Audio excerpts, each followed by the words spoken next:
ልዑል ንቕሓት መለኮታዊ ንድፊ ልቤ ትርታ ስጋዊ አእምሮ ጭቡጥ ተግባር ሓቂ ይፍጽም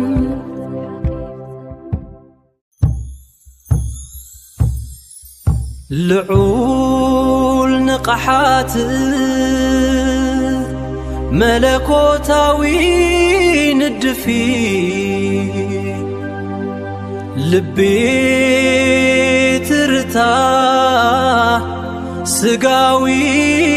አእምሮ ጭቡጥ ተግባር ሓቂ ይፍጽም ሮቤል ኣብ ላዕሊ ሓሳብ ይእልም ዛብሎን ካብ ርሑቕ ንድፊ ይቕልም ዮሴፍ ኣብ ማእከል ሪት ፍርታ ይሃርም ጋድ ብፍቓሱ ግህዶ ይውስን ንፍታሌም ኣብ ባይታ ሓቂ ይፍጽም ሮቤል ኣብ ላዕሊ ሓሳብ ይእልም ዛብሎን ካብ ርሑቕ ንድፊ ይቕልም ዮሴፍ ኣብ ማእከል ሪርታ ይሃርም ጋድ ብፍቓሱ ግህዶ ይውስን ንፍታሌም ኣብ ባይታ ሓቂ ይፍጽም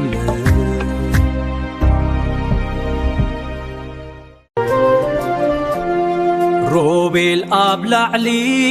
ሓሳብ ይእልምም ዛብሎን ካብ ርሑቕ ንድፊ ይቕልምም ዮሴፍ ኣብ ማእከል ሪትታ ይሃርም ጋድ ብፍቓቱ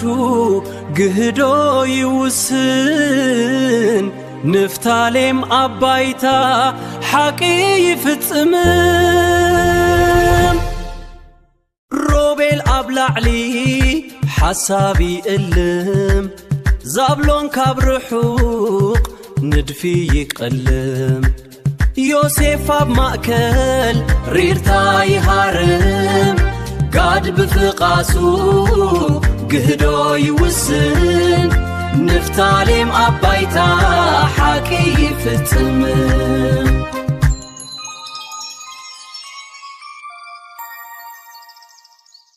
ሮቤል ኣብ ላዕሊ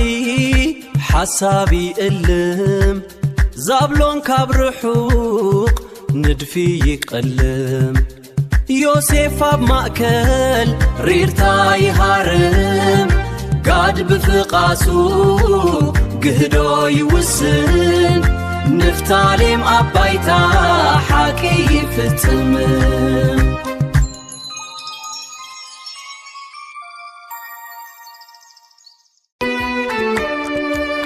ሮቤል ኣብ ላዕሊ ሓሳብ ይእልም ዛብሎን ካብ ርሑቕ ንድፊ ይቕልም ዮሴፍ ኣብ ማእከል ሪትም ትርታ ይሃርም ጋድ ብፍቓቱ ግህዶ ይውስን ንፍታሌም ኣብ ባይታ ሓቂ ይፍጽም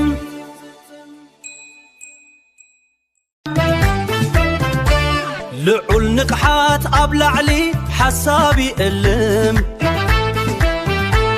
መለኮታዊ ንድፊ ካብ ምንጩ ሕይወት ይቕልም ልቤ ኣብ ማእከል ትርታ ይመርሕ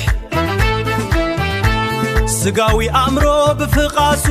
ግህዶ ይውስን ጭቡጥ ተግባር ኣብ ባይታ ልዑል ንቕሓት ኣብ ላዕሊ ሓሳብ ይእልም መለኮታዊ ንድፊ ካብ ምንጩ ሕይወት ይቕልም ልቤ ኣብ ማእከል ትርታ ይመርሕ ስጋዊ ኣእምሮ ብፍቓሱ ግህዶ ይውስን ጭቡት ተግባር አባይታ ሐቂ ይፍጽም ልዑል ንቅሓት አብላዕሊ ሐሳብ ይእልም መለኮታዊ ንድፊ ካብ ምንጩ ህይወት ይቅልም ልቤ ኣብ ማእከል ትርታ ይመርሕ ስጋዊ አምሮ ብፍቓሱ ግህዶ ይውስነይ ጭቡት ተግባር አባይታ ሐቂ ይፍጽም